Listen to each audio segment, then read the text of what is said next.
Welcome to WhatGear Reviews, you legendary person. Today I'm looking at the Shure Aonic A50 active noise cancelling wireless headphones, and these are priced roughly around where the WH-1000xm3s are and the Bowers & Wilkins PX7s, and those are two of my favourite headphones this year. Can these beat them? So that's what we're about to find out. The way I'm going to do this video, first we're going to unbox them, look at the design, then we'll talk about the usability, and then I'll do a quick comparison between these and the WH-1000xm3s when it comes to audio. Are you ready? Let's go. So let's take a quick look at the box here. You can see premium listening with adjustable noise cancelling. We'll be testing that out. And then on the back, they highlight long wearing comfort, 20-hour battery life, which is really good, up to 20 hours. Environment mode, which I guess is kind of like that audio pass through, so you can hear your surroundings so you don't get hit by a bus. Adjustable noise cancelling, and they give you a 2-year warranty. And then of course they have their own Shure Plus Play app, which I will be downloading and testing out. Anyway, let's get a look at the design here.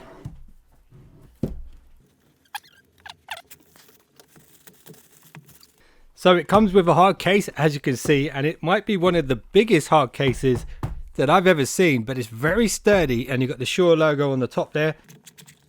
So here are the headphones themselves, and these actually look quite similar to one of the first ever unboxing reviews that I did on a pair of Sony headphones, the MDR1 I believe it was, or 1A, something like that. Very similar in that style, but check out that padding there. That immediately looks very premium and very padded. Let's get these out of here. And the weight and feel of these, just taking them out of the carry case here, they're a lot heavier than the 1000xm3s. They feel very solid, very premium. The metal here as well, you could tell it's a very high quality metal, and the backs of the ear cups look premium too. And I do like the way the logos are here on the side. They look really cool. Quite stiff movement there when it comes to twisting them in and out, but that's not a bad thing. You don't want these things sort of like moving on their own. Very solid premium design. Let's have a look what else comes with it. So that's a regular 3.5mm headphone cable, usual literature, and USB-C cable. So there we go, that's everything that comes with it in the box. Let's get a closer look at these now. So across the top we got this really nice stitching here on the leather, and then underneath we got a bit of Shure branding there on the inside of the headband as well. Then on the ear cups, on one side we have the analog headphone jack, and then on the other side we have a bunch of buttons. So we've got this little switch here, which I believe is going to be switching between the ANC modes.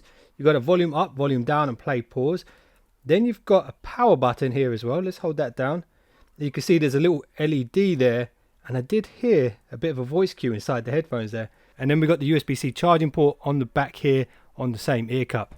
So just bending these around a bit, there's no creaking or cracking at all. Very premium build here for sure. And like I mentioned before, that kind of movement there, they kind of go flat like this, but that's a very strong hinge there on these headbands. Then let's have a look at the actual headband itself.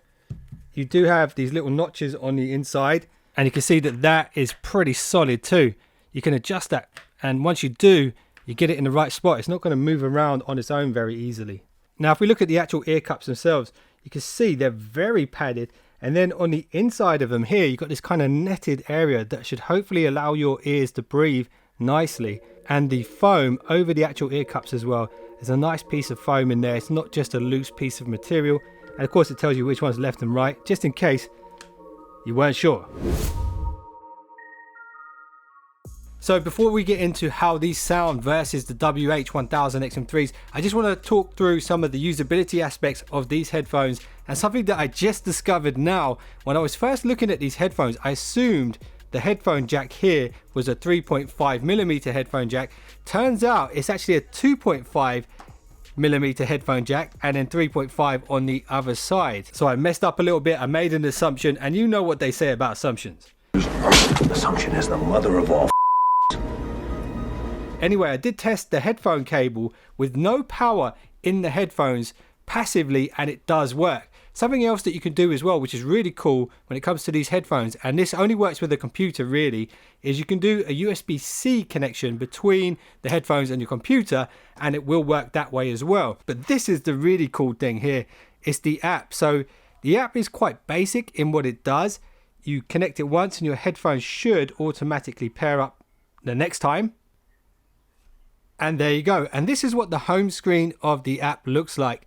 And it gives you a bit of control here when it comes to the environment mode. So that's the audio pass-through mode. If you want to sort of turn it up or turn it down, you can do that. If you use the switch on the side to switch the modes, you then can't actually adjust those other modes. You can only adjust the environment mode. But then this is pretty cool as well. If you have music actually on your device, you can then categorize them into playlists and albums and artists all within the Shure app. But this is the ultimate cool thing here. You have an equalizer, and this actually might be better than Sony's equalizer, because check this out. Once you go in there, you have presets as expected, but you can go to add new preset, and it gives you so much control over these dials here to customize your EQ. And I spent hours playing around with this, and I made a few presets. If you guys are interested in knowing what those are, let me know in the comments and I can show them to you guys. But that full control over the EQ is just so awesome, and that really is a secret weapon for these headphones, and it's a big thumbs up from me for this. Anyway, now let's talk about how these compare when it comes to audio to the WH-1000xm3. Okay, so I know some of you guys would have seen my content before where I compare headphones, and one of the best ways that I found to do it is to have a dedicated playlist which I listen to with all of the headphones I test, and then that way it kind of acts as a good benchmark for how certain headphones compare to other headphones. So the first song that I was listening to was this one, Para Fakuva. It's an EDM track, and it's a really good test not only of bass but also clarity as well. Both of these headphones, when I listened to them, were on the flat profile.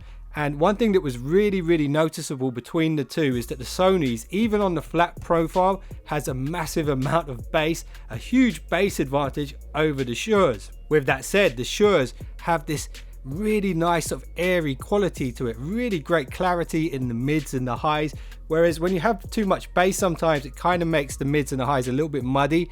So the clarity is on the side of the Shure's, the bass is on the side of the Sony's, and of course using that EQ which I just showed you guys, you can enhance the bass, and I did try to do that. I tried to enhance the bass on these to try and match the Sony's, and it gets pretty close, but the Sony's definitely win when it comes to bass, especially when you turn up the bass on this using Sony software as well. So long story short, amazing clarity, good bass, more bass on the Sony's, and that's about it when it comes to EDM. So this is the hip hop song that I like to listen to when I'm doing these tests. I did listen to loads of other hip hop tunes on both the headphones as well, but this one's a really good benchmark for it because of that heavy bass line. So of course the Sony's are going to win here on bass, but where these really shine is in the clarity of the vocals and of the instruments in the song.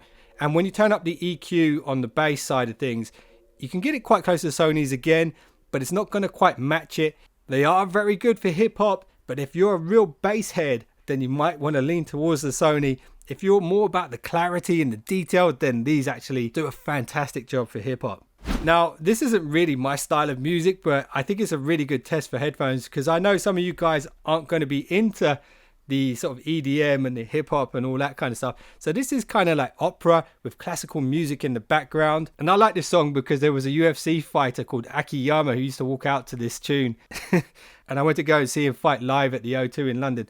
Anyway, this is an area where the Shure Aonic 50s really shine. That soundstage, the clarity in the mids and the highs and the vocals and the instruments, really awesome. The Sony's again are spectacular here, but I feel like that kind of extra soundstage and the tuning of these is more for this style of music than the Sony's are. The Sony's are really tailored for that kind of younger sound, that younger vibe. These fit perfectly into this kind of category here.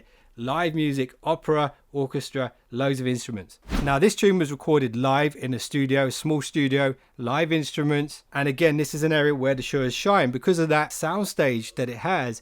It actually feels like you're in the room with the musicians. You can get that same feeling from the Sony's, especially if you put it into the right EQ when you're listening. And when you do that, they are very closely contested. However, these out of the box without much tuning are really perfect for live music, rock music, music with lots of instruments and that kind of stuff. It's a close one, but it's quite clear to me that these headphones have been tuned for a different demographic. The Shures maybe for the slightly older customers and the Sonys for the younger customers. And you can kind of see that in the styles of the two as well. And this is another song that I really like to test. And again, both headphones fantastic. Maybe leaning towards the Shures when it comes to the flat profile, but both headphones have the ability to customize the sound, so you can really get the most of these tunes from either one of these. But that's just my general opinion, and I really do like the Shures. And when it comes to the noise cancelling, the Shures don't quite have as much customizable features as the Sonys. They don't have adaptive noise cancelling on them, but with that said, they do a great job of blocking out a lot of background noise, and I'm actually really impressed with them. The ease of use there, just having maximum, your environment mode and off, it just keeps things really simple. The Sony's has got like loads of sensors in there, like barometers and stuff like that, and you can get really crazy with how these work, you know, when you're walking, when it's moving and all this kind of stuff. It will adapt on the fly. If you don't want to get too techie with noise cancelling, these are the perfect solution. Really fantastic, great sounding pair of headphones, great for commuting with. They look awesome. I could definitely recommend these Shures to you, not just for sound quality, but just overall package. An awesome pair of headphones. So if you guys enjoyed this one and you want to check out some more of my other headphone reviews, there's some thumbnails on screen right now. And if you just subscribed, you're now one of the finest subscribers known to man. See you guys in the next one. Don't be late.